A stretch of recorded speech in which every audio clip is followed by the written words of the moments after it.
Hey guys, we're talking about avoiding court during a divorce.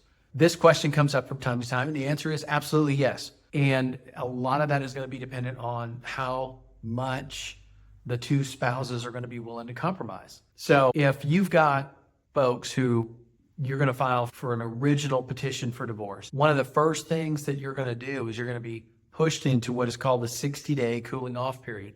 And during that 60-day cooling off period, you can do not a whole lot.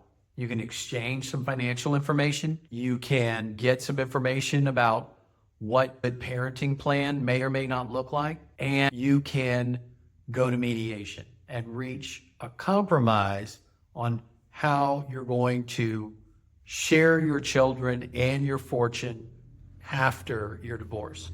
So that is going to, one, completely avoid the court system, with the exception of a final hearing to ask the court to authorize whatever agreements you made at mediation.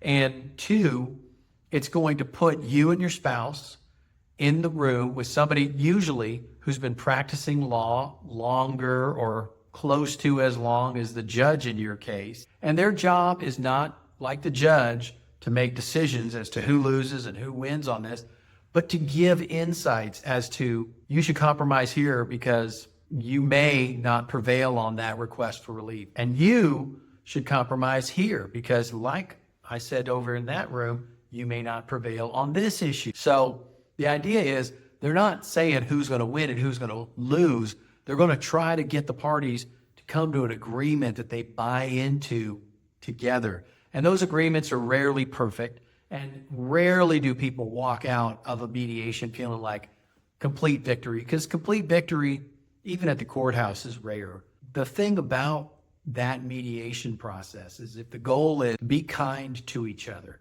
to be expeditious, and to not waste time on fighting over what might ultimately later in retrospect be irrelevant things, going to mediation is going to be the fastest, quickest way to speed your divorce.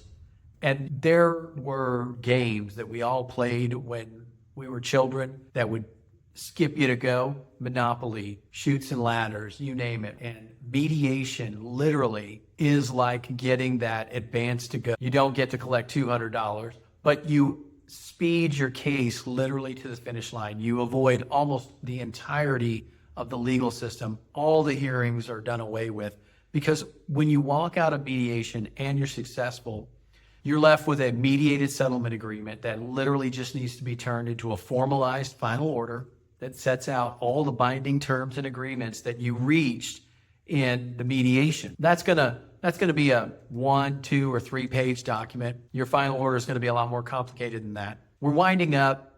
Again, mediation is the fastest, easiest way to avoid the whole court process, because what you're going to do, and your spouse is going to be required to do, is speed all of the disputes along, turn them all over to a master negotiator. Again, somebody who's been practicing law about as long or maybe even longer than the judge in your case, and coming up with compromises, right? Reaching agreements that you can live with, instead of taking the chance of going down to the courthouse and getting a ruling that you can't live with.